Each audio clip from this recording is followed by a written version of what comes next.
आस्तिक होना अलग बात है और प्रेम करना अलग बात है, दोनों में अंतर है। आप गाड़ी चला रहे हैं, गाड़ी चलाते चलाते सामने मंदिर आया, आपने ब्रेक लगाई, वहीं बैठे बैठे प्रणाम कर दिया, ये आप आस्तिक हैं, प्रेमी नहीं है। प्रेम उसे कहा जाता है जिसके बिना, जिसको लाड लड़ाए बिना नींद नहीं आए, जिसका दर्शन किए बिना चैन ना पड़े। याद आता है वो मुझे अष्ट सखाओं का प्रसंग, क्या कहूं। हमारे अष्ट सखाओं का एक भाव है, उसका नाम है, आपने नाम सुना होगा, अष्ट सखाओं में एक सखा हुए श्री कुंभन दास जी। एक बार कुंभन दास जी को गोसाई श्री विठल नाथ जी ने कहा, कुंभन दास जी चलो मैं तुम्हें गुजरात घुमा करके लाता हूं। कहा लाता हूं? गुजरात। पुष्टि मार्ग का प्रकार पहले से ही गुजरात में जाता है, पहले से ही। गोसाई श्री विठल नाथ जी की बहुत सारी यात्राएं गुजरात की हैं, और यहाँ के वैष्णवों पे बड़ी कृपा हुई है हमारे आचार्य चरणों की। तो कुंभन दास जी की बेटी का ब्याह, और पास में कुछ नहीं, तो गोसाई जी ने कहा चलो कुंभन दास तुम्हें गुजरात घुमा के लाता हूँ, कुछ वैष्णवों से कहेंगे तो तुम्हारी बेटी के ब्याह के लिए कुछ व्यवस्था भी हो जाएगी, तुम मेरे साथ में गुजरात चलो। अब कुंभन दास जी श्रीनाथ जी को कैसे छोड़े। उन दिनों श्रीनाथ जी गिरिराज जी में, गोवर्धन में, जतीपुरा जी वहां विराजते। ध्यान से सुनना। अब बहुत सारे वैष्णवों को तो यही नहीं पता कि श्रीनाथ जी प्रकट कहां हुए हैं। उन्हें ये तो पता है श्रीनाथ जी हैं, अपने महाप्रभु जी, अपने श्री यमुना जी हैं, पर उन्हें यही नहीं पता श्रीनाथ जी प्रकट कहां हुए, उनका प्राकट्य कहां हुआ। देखो जिस संप्रदाय में आप हो उसकी रीति, कल बाबा श्री भी यही कह के गए, उसकी रीति और प्रीति दोनों पे ध्यान होना चाहिए। श्रीनाथ जी का प्राकट्य हुआ आन्योर में, जब आप गिरिराज जी की परिक्रमा लगाएंगे, आज भी वो स्थान बना हुआ है जहां श्रीनाथ जी पर्वत की गुफा में से प्रकट हुए।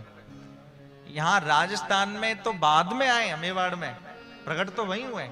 और आज भी आप देखना नाथ द्वारे में कभी शयन आरती नहीं होती, शयन आरती गिरिराज जी में होती है। और आज भी गिरिराज जी से लेकर के नाथ द्वारे तक अंदर ही अंदर पहाड़ के बीच में होकर के गुफा बनी हुई है, जिसके रास्ते से ठाकुर जी आते हैं रात्रि में शयन करने के लिए गिरिराज जी में। मंगल आरती नाथ द्वारा में होती है और शयन आरती हमारे गिरिराज जी में होती है, गोवर्धन में। तो एक बार कुंभन दास जी से कहा चलो तुम हमारे साथ चलो, गुजरात की यात्रा करा करके लाते हैं।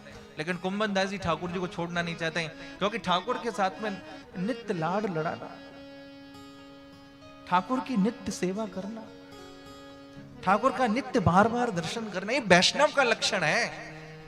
इसलिए हमारे अष्ट प्रहर की सेवा है। अभी आप मंगला करके आए, थोड़ी देर बाद ग्वाल का दर्शन होगा, श्रृंगार का दर्शन होगा, राजभोग का, और ज्यादा देर नहीं, थोड़ी थोड़ी देर, कहीं श्रम ना हो जाए ठाकुर जी को। सूर्यास्त होने से पहले ही ठाकुर जी को शयन करा दिया जाता है, और जब अच्छी खासी सुबह हो जाती है तब उन्हें जगाया जाता है। बाल भाव की उपासना है ना अपने यहाँ, कि खूब आराम से चक्क से सो आप, भोग भी खूब पधराए जाते, खूब प्रेम से पाओ। कुंभन दास जी से कहा चलो आप हमारे साथ चलो। अब कुंभन दास जी आचार्य श्री को कैसे मना करें, अब कैसे कहें जय जय मैं नहीं जा सकता, अब आचार्य श्री की आज्ञा है चलो मेरे साथ। तो कुंभन दास जी जैसे ही गोवर्धन से मथुरा तक आए, ध्यान से सुने, जैसे ही गोवर्धन से मथुरा जी तक आए और मन में विरह सता रहा है, बहुत ज्यादा विरह सता रहा है कि ठाकुर के दर्शन के बिना कैसे रहूंगा। गोसाई जी समझ गए ये कुंभन दास जी को तो विरह बहुत सता रहा है, और अभी तो मथुरा ही आया है, कहीं मेरे साथ ये गुजरात चले गए तो बिना ठाकुर के रहेंगे कैसे। तो गोसाई जी ने कहा ऐसा है कुंभन दास, तुम लौट करके गोवर्धन जाओ, और आप देखिए ठाकुर जी का राजभोग करके कुंभन दास जी गए, और लौट करके उत्थापन का जब समय हुआ तो वापस आ गए गिरिराज जी में। लेकिन कुंभन दास जी को ऐसा लगा कि मानो कितने युग बीत गए श्री गिरिराज का दर्शन करते करते। नेत्रों में अश्रुपात, हृदय गदगद हो गया, और एक बड़ा सुंदर भाव श्री कुंभन दास जी ने गाया कि एक दिन हुए जो गए बिन देखे। ये हमारे बल्लभ कुल का भाव है, अष्ट लगाऊंगा। कि एक दिन हुए जो गए बिन देखे, तरुण किशोर भये नंद नंदन, कछुक उठत मुख रेखे। कुंभन दास जी कहते हैं मैंने कितने दिन से ठाकुर को नहीं देखा, जबकि सुबह देखा है, शाम को वापस दर्शन कर रहे हैं, लेकिन उन्हें लगता है कि मैंने कितने दिनों से देखा ही नहीं। कुंभन दास जी कहते हैं सुबह जब देखा था तब तो बालक थे, लेकिन अब तरुण हो गए, और जब तरुण होते हैं तो कछुक उठत मुख रेखे, यानी थोड़ी थोड़ी ठाकुर जी की रेख। ये भाव कुंभन दास जी का,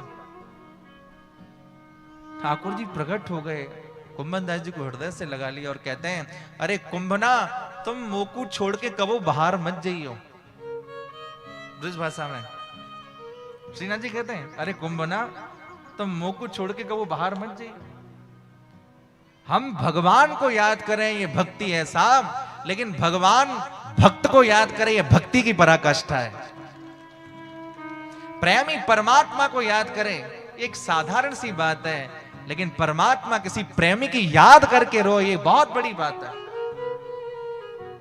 और भक्ति जब चरम पे होती है, प्रेम जब पराकाष्ठा पे होता है, तो प्रेमास्पद प्रतीक्षा करता है कि मेरा प्रेमी आ रहा होगा। हम मंदिर में जाते हैं दर्शन करने के लिए, एक साधारण सी बात है, लेकिन ठाकुर मंदिर में खड़े खड़े किसी वैष्णव का इंतजार करें, नहीं मेरा प्रेमी आ रहा होगा। आप निश्चित मानिए आप उच्च कोटि की भगवतीय वैष्णव हैं। ये वैष्णव की एक विशिष्ट परिभाषा है, और ऐसा होता है